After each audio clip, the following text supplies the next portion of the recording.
That's right. We're here. It's another episode of the Valley of Spirits. We're back after a short holiday break. Both Jordan and Nick here this time. Yeah. I appreciate the patience, guys. We have a lot to talk about actually coming up. It's a big episode. We are joining you. We figured since we came back after seeing some family for the holidays, Pinky, the warrior, actually, the Blood Elf warrior, recommended this place to us. Yes. And it's the Razor Hill Inn in Durotar. It's very, very original. It's it's quiet around these parts now, I guess. A little bit more desolate. This is where the young orcs, hang out, right? The young orcs. The newbies, the young adults of the orcs, right? The scrubs. And so we are here by Grosk. And Grosk has been taking great care of us so far. And he let us set up our magics and stuff to be able to record the podcast today. So, Nick, what do we have coming up today? Oh, today it's going to be awesome. We have 11.1 update that we're going to get into that's coming in early February. We are also going to talk about where you can find some World of Warcraft short stories. Jordan did let me discuss hardcore updates this time in the news and tavern talk, so that's going to be fun. Christmas has come early or late, whichever you want to take it. So let's gather on the hearth and start off this new year with this awesome episode. Jordan, what did you get into this week? All I really did was grind the heck out of Siren Isle on pretty much everybody, on all 4 characters. Pretty much got the circlet up to 630 something, 639 or something like that. It's still kind of bad. My mage is actually still simming with the regular rings being better, like the rings that I had that, they're hero track, so they're pretty good rings, but... Right. So is it that the stuff you've received is not good right now? The Siren ring is kind of bad. Okay. Because it is meant to be a catch up, right? Not just an replacement for season 2 right off the bat. I was disappointed. Okay. I'm pretty sick of the Siren Isle. I don't like that you can't fly, and oh no. Yeah, and you have to get the circlet up to a certain level in order to be able to fly around. Okay. And so it's been, after Dragonflight and War Within, it feels just archaic almost. Yeah. I know that feeling. It's like doing hardcore, and it's like, this is 90% of what I'm doing, walking. Right. It's not as bad. Things are pretty, it's a small little island, so everything's pretty close together. But that's good. So it's not quite the classic experience, but yeah. It doesn't feel like what I've been doing in retail. Right, yeah. So, Nick, what did you get up to this week? So the only thing I've done in Warcraft is I've done hardcore a couple times with my good friend and guildmate Holy. We've been pretty much just playing on the Alliance side. Got into Westfall, and I don't remember if this last week he died or almost died, because we've had a lot of deaths in Westfall. we tend to kind of like overpull sometimes, or stuff sneaks up on us like a dust devil. Yeah, we get overconfident in it. Like, it's just what happens. Overconfident. So we did that, but really, I haven't touched WoW honestly in like the last 2 weeks. So like, you've been pumping Siren Isles. We were like, hey, we're gonna take a holiday break, and I was like, cool. Haven't touched it. Holiday break. Heard that. Yeah. I have been playing Hearts of Iron 4 and Rome Total War 2. I don't know. I like to take a break once in a while and play some of my grand strategy games that I like playing, which have been awesome. It's been nice to go back. My Rome game is going pretty well with Sparta. But anyway. Let's move into, did the guild get anything done this last week? Or because I know we're on break, so are they on break? They kind of were. We had Mimo and Native were on for a bit, and we did some Siren Isle. We grinded it out on their characters, got their circlet up. Even Lufang came around a little bit to come around with the island, and it was just kind of funny. The dynamic was funny because one of the members was like, all right, make sure you're careful, this island's tough, and then Lufang did just fine. So I just thought that was kind of funny. Yeah, it just cracked me up a little bit. Good dynamic, lots of fun. Always fun questing and doing like world quests with friends. Way better than doing it by yourself, for sure. Oh yeah, definitely, I'm sure. So I guess we'll move right into the schedule this week. Yeah, what is coming coming up? on? So we do have the time walking event happening again. I'm out of touch with which dungeons are which, so Pick I'm one. not even gonna Just classic. pick one. Okay, we'll see. Again, Classic. for the bajillionth. For the bajillionth time. We'll see. I loved that we were doing a lot of classic dungeons and time walking. I am so sick of them though. Oh my god. Yeah, they're kind of Like, slow and I'm long. burnt out. Like I'm. Yeah. I don't want it to be classic. But that's my guess. Coming with this time walking event, we have what's called Turbulent Timeways. Oh. So the World Quest bonus event will be ending, so they have to come in to give you another cache somehow, and that's what this Turbulent Timeways is. It's essentially for completing consecutive time walking dungeons, you will gain knowledge of timeways, increasing your experience gain temporarily. Also, for a limited time walking quest in Dornegal from activist Frithron will offer an increased reward and all new level heroic cache in the Ruby and Treasures. So actually, they're giving you a heroic piece for doing time walking. So Hey, all my that's good. characters will benefit from that, except the mage. But All of mine will benefit from it because they need it. heroic is I could definitely use another hero track piece. So I'll be doing that. As you'll be hearing this, it'll be the end of the World of Warcraft 20th anniversary. So I hope you spent your tokens. I hope you had fun. Let us know what you thought about it in a whole in the comment section down below, Yeah. for sure. Let us know how you feel. People had talked about how they thought that was kind of like a convention. I don't know if we talked about it in an episode or we talked about it when we were playing, because it's like you can come as you go kind of thing. I thought it was awesome. Yeah, it felt like a convention or like maybe a carnival of some sort or something like that. Yeah, it was cool. Had events and. I thought it was pretty sweet. Did get bored of it though, I will say. So the PvP brawl this week is packed house. Ooh. So. Yeah, I won't get into it. Too many people in an arena, right? It's the 15 people in an arena. It's an absolute madhouse. It's a lot of fun. I'm going to be goofing with it, but I'll see you guys in there. So, Nick? Yeah. That's the end of what's on the calendar this week. So we're going to talk a bit about the 11.1 patch here throughout this episode. But, Nick, you did a little bit of a deeper dive on professions. That's the first thing we're looking into. Yeah, it's a very quick, high-level overview. The article didn't have much into it. We are going to have the link again in the description like we do always. But before the 11.0.7 patch dropped, there was discussion on getting profession knowledge point resets. As we all know, due to it needing some more time to be done properly, it was delayed. There have been some new information coming out on it. Things have been discovered in the PTR to show that respecs are coming in 11.1. And several new currencies have also been discovered that are based around that resetting of knowledge points. Sadly, we don't know the function or how many limits we may have to resetting our professions or function of those currencies. Something we do know, however, is that in 11.1, Undermine will provide additional profession knowledge boosts called Undermine Treatsies.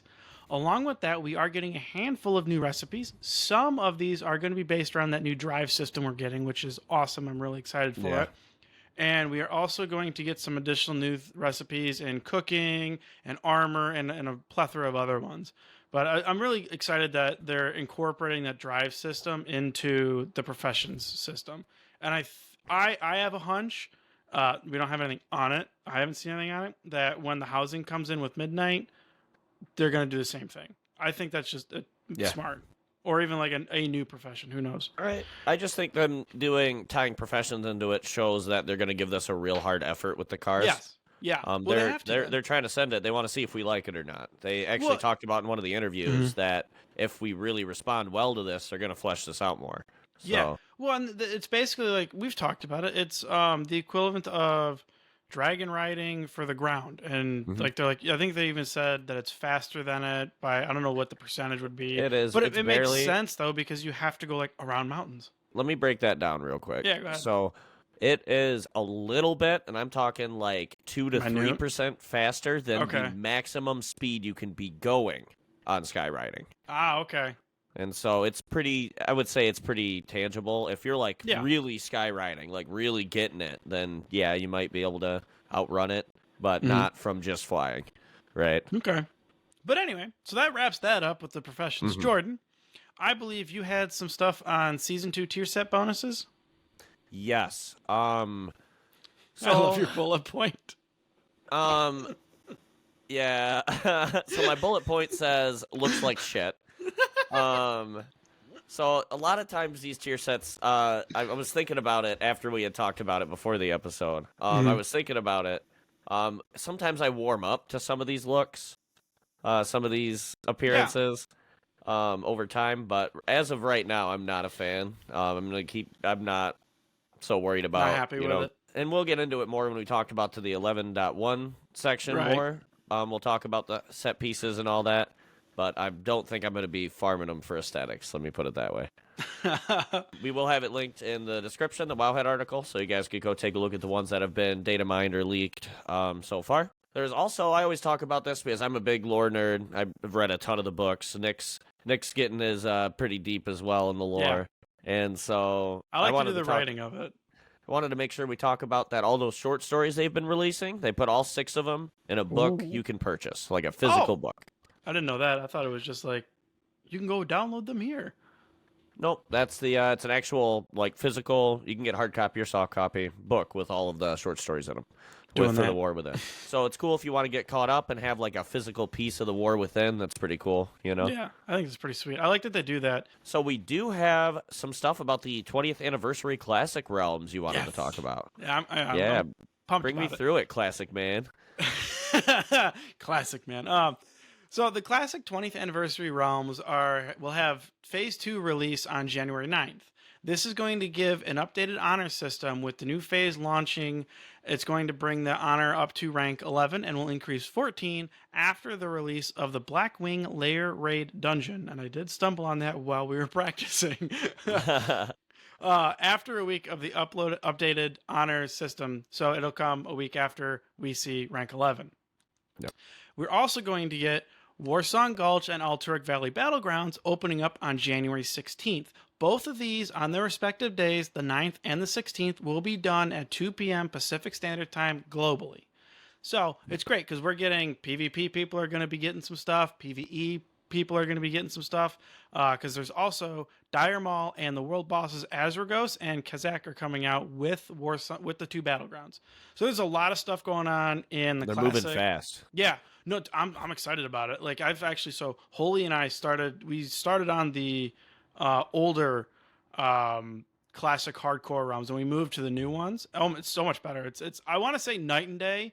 I think the economy obviously is way better. Yeah. But there's just a lot of people playing it again now, and I don't know if it's because they're going to be pushing it and doing all these things to it and like advancing it with it.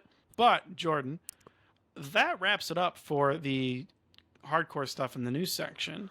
I believe you are going to do a very decent high overview, but also slight deep dive into 11.1 changes that are coming through.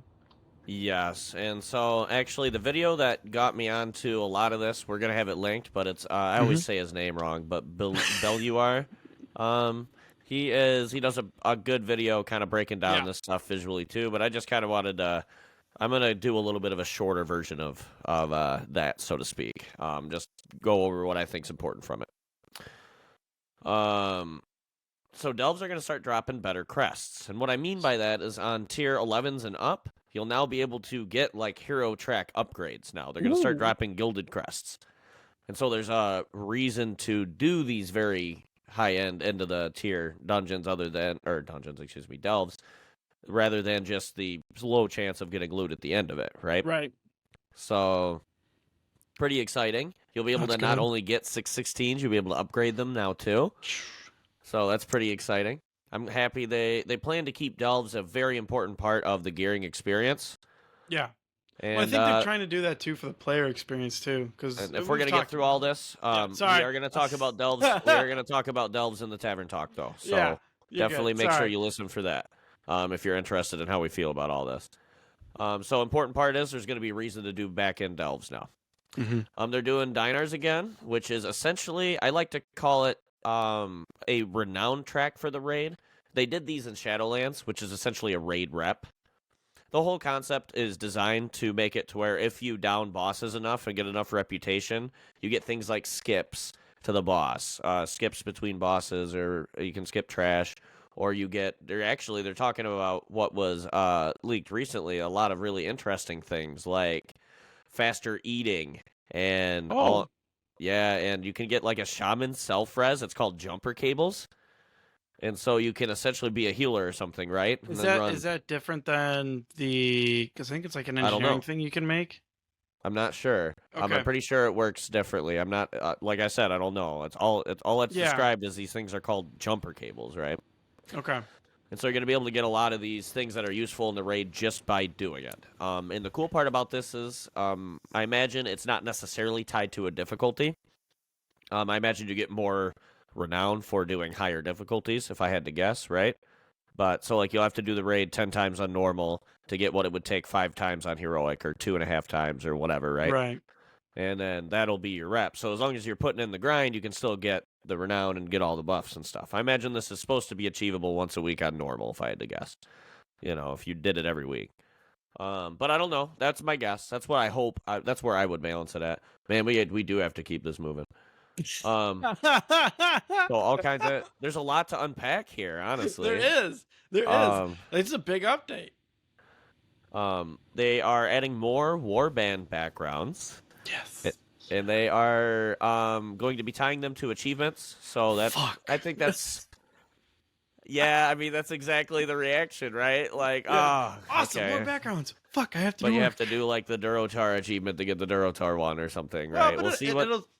what they tie to it will depend if it's We'll see. hard or We'll not, see what yeah. they tie it to. Yeah. But they're also doing some quality of life things. Like they're gonna let you be able to create different groups of warbands, and then you'll be able to like have this group have this background and this group have another background. If you're like an altaholic like I am, right? So you can do crap like that. Nah, they set me 4 characters. I'm only playing 4 characters. Like that done. Yeah, I'm on my 5th. That warlock is capped now too. I got 5. God. But so I am definitely not going to touch on this, but there is a cubic butt ton of class changes they went through. You don't want a 3-hour episode? There is, I'm sure there is an hour episode out there if you want to watch it. That I'm not. This is here just for the basics. We're here for the brush over.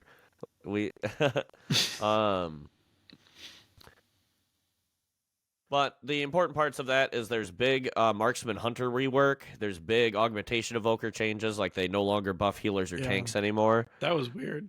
And so there's all kinds of crazy changes they're making. Definitely take a look into the updates. That we'll have those linked down in the description. So there is a new affix that they're releasing, and based on how it's described, we haven't seen anything because it's only data mined at this point. So we haven't seen it on the PTR, for example. But based on, it's essentially going to be orbs or something that orbits you, and you can't run into it.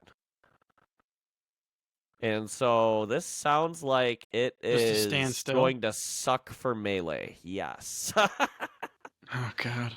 Wow, the casters are like, okay, stand still, sure. Right, yeah. For you, it's like, man, when you're on your mage, like, all right, that's what I do. Cool, yeah. All right, don't have to tell me twice. Thanks. So I imagine there'll be cheese, like you'll be able to blink out of it, or there'll be, you'll be able to figure out cheeses. But I'm interested to see. So we are getting a new affix coming up, and they are removing one of them for it. So we'll see. Did they say which one they were removing? No. No, okay. Not to my understanding. It hasn't been set in stone. Okay. So they are talking about how they're trying to move away from gear tokens, in things like Mythic Plus, and my brain. Oh yeah. So they're trying to figure out I don't know. I think there's a place for gear tokens. So they're trying to move away from gear tokens. Like you get this drop from a raid, and you go turn it into a vendor to get a piece that you pick, right? And so they're trying to move away from that kind of concept. And for raiders, when we come into 11.1, you will have that renown track that'll help you get more shots at gear, and you'll get another catalyst charge, for example, to convert from doing the renown track. So I do think this is essentially just a PvP and Mythic Plus gearing nerf. For PvP, it doesn't bother me so much because everybody's kind of on the same playing field for that. For Mythic Plus, it's like if you're just a Mythic grinder, now like raids are a really important thing to think about now. If you're just doing Mythic Plus dungeons. So We do have. They're planning on adding more control over your add-ons. They now have like Oh, they're fun. planning. Yeah, they're trying to bring in like you can see what the performance is, the performance hit of your add-ons are, like what your Oh, CPU and GPU usage is for each individual add-on. that's kind of cool. I like that. There are TCM's add-ons that gonna can already be, do this, but they're essentially going to yeah. bake one in, which is cool. I'm sure TSM's gonna be. They want to. They want us to ultimately move away from add-ons, so it makes sense that they're trying to show you what they're doing to your frame rate. I'm You know. never gonna get rid of TSM. So now I have Wildcard TM. I put it on there. It's trademarked. You have to buy that from me, Blizzard. It's mine now.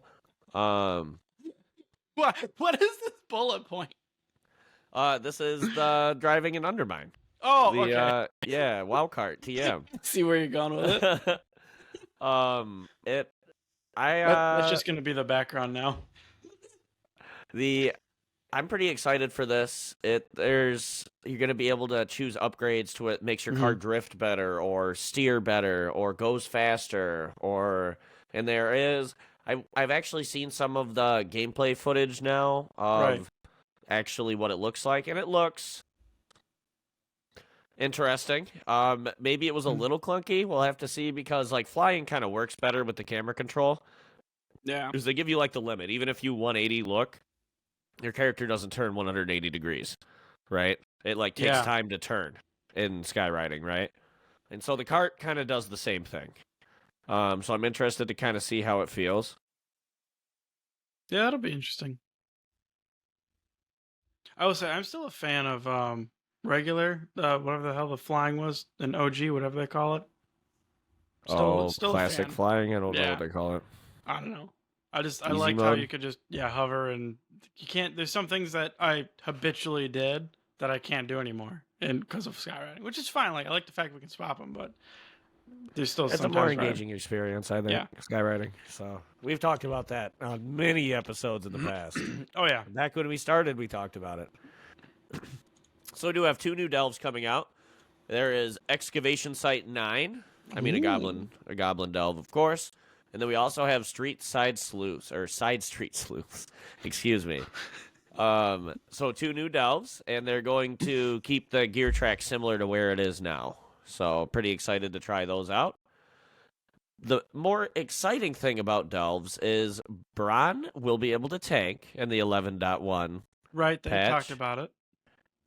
but he's a ranged tank. How does that work? He has a gun and a shield. I don't know. Does he just beat him with the butt? I don't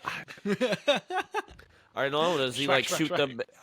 I don't know. Does he like shoot the casters? It's like you can't really be like a ranged tank unless you're like gonna have a minion that shares health or some shit. Or I guarantee you, this is gonna be a new class. I'm gonna call it right now. They're thinking they're gonna see how we like it. Let me put it that way. Exactly. Like now my warlock can tank. Now my mage can tank. I'm just kidding. Oh God. So another interesting thing I wanted to cover is they are moving incredibly quick with the War Within. Yeah. So 1 week after the patch comes out, we will get Mythic Dungeon unlock, and then 1 week after that, we get the raid. Like boom, and then first tier of LFR, and then normal and heroic, and then next week it'll be second tier LFR, normal, heroic, and then mythic will come out. I like it. So they're slam blasting us with content. So love it. I love having because this is all going to be coming out shortly after Plunderstorm, which we won't cover in this episode. But we do need to do a stream of Plunderstorm. I would like to. Oh yeah. Like, I mean, once it comes out, it comes out on a Tuesday. We can do that. Oh, let's do it. Yeah, we can do it for our Tuesday streams. Heck yeah. So we do have a new dungeon called Operation Floodgate coming. Woo! And so that will be in the rotation. So what they're doing for the new Season 2 rotation is they're taking the 4 War Within dungeons that we didn't play this season, and then they're going into the Mythic Plus rotation, right? Along with 3 previous expansion dungeons, and then Operation Floodgate. Yeah. So essentially 5 new Mythic Plus dungeons. The Motherlode, I don't like that one. Nope. I'm going to go over them. The current So the War Within dungeons are going to be Cinderbrew Meadery, Dark Flame Cleft, the Rookery, and Priority of the Sacred Flame. I'm a little nervous about Sacred Flame out of any of them individually, but a lot of them I'm pretty excited. It's got some mechanics that are juicy. It's got some juice in that one. She's thick. Yeah, and so we do have, of course, I knew they were going to do Motherlode because Goblin Zone, of course, we're going to do Motherlode. Oh, we have to be doing so. And then they have the Operation Mechagon Workshop, which I don't really feel either way about this one. I'm kind of neutral about it. And then Theater of Pain, which is it's a pain. It's not like Mists. Not like a pain like Mists, but it is. God. It has some goofy crap in it. Yeah. I Mists of Tyrannicide could just go and become. So they're also going to be doing 4 cartel reps in the. Move on. So they're going to do this similar to how the spider reps are in Ashkahet, where it's not like you have to do like a covenant back in Shadowlands. You pick one every week that you want to support, then you'll be able to get the rep and the the rewards from each one. Yeah, similar kind of deal. I imagine they'll be pretty short tracks because this is just a small portion of the expansion that we're going to be here, rather than like the overarching like Ashkahet, for example.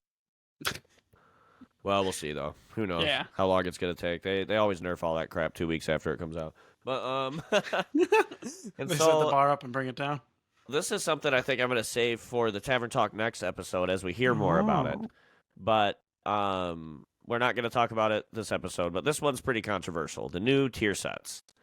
So the short breakdown is Nick and I are going to have to be careful not to comment on it because we'll go on all night about this one. What? But the 2-set bonus will be shared by all the specializations on a class. You all get the same 2-set. It's not bad. So like Prot, Retribution, Holy, right? I like how you went with the Paladins. I like how you did that. That was very good. Well, it was good because I'm fucking with you. Because they have very different kind of stats that they're desiring. Yeah. And so they're going to be sharing one tier 2, which I think is curious. Continuing with the joke of Paladins being best. Well, they're just easiest to describe because they're simple, just like you. So, and then they have the 4-set bonuses will still be unique to each specialization, though. Mm-hmm. They did talk about how they are almost essentially entirely luck-based, which that's cool because you don't have another button, I guess, or whatever. You don't have to hold a spell for a proc or something if you're a mage or something. Right. So I guess that part's cool. But something that Belluaire actually brought up in his video was like a tank that gets his lucky hit ability on like a small trash mob, and then it's on a cooldown, and then they run into a spot where he needed that. There's nothing he could have done better. Yeah. Right? It's not an activatable kind of deal. You can't proc it. You can't make sure you had your shield wall because your tier set, you can't. That's true. Yeah. And so for healers, that can be kind of crazy too. I don't randomly want to get a butt ton of intellect. I want it, and when I know this fight's going to have a ton of AoE. Yeah, right? Or have one of your oh shit buttons just be, well, you can use it now. It's like, I don't need it. We're in trash. Right. It's almost like when the famous ones where you get the baby time warp on the mage. And it's like the last mob of a tiny pack. You're like, thanks, Blizzard. Thanks, Dad. Are you winning, son? Are you winning? But we're going to have to wrap this up. This is a little bit longer of a news episode than we're trying to target, but I do appreciate you guys. We're a little rusty. It's the first one back. It's the first one back. Yeah. It's got to be long. There's a lot of stuff to talk about. There was. That was a jam-packed episode, actually. Lots of stuff in there. But I do appreciate you guys for staying here. Make sure you comment anything that you have thoughts about, questions, stuff we missed, things you want us to talk about in a Tavern Talk episode, for example. We're always happy. Let us know. Yeah, let us know in the comment section. We love it when you guys comment. Absolutely. All right, so Nick, would you send us out? I can. Thank you for tuning in to another exciting episode of the Valley of Spirits. We're your hosts, Jordan and Nick, your go-to Horde players. Join us in Dornegal on the Mal'Ganis server and look up our guild, The Electric Boogaloo, for some epic adventures. Stay connected with us on social media. Follow us on Facebook and Twitter, or X as it is known these days, by searching the Valley of Spirits podcast. Don't miss an episode, and follow us on Spotify or anywhere you find your podcasts. Check out our YouTube for additional content not found on our podcast platforms. And until next time, may your quest be glorious and your loot be plentiful. And as always, For the Horde!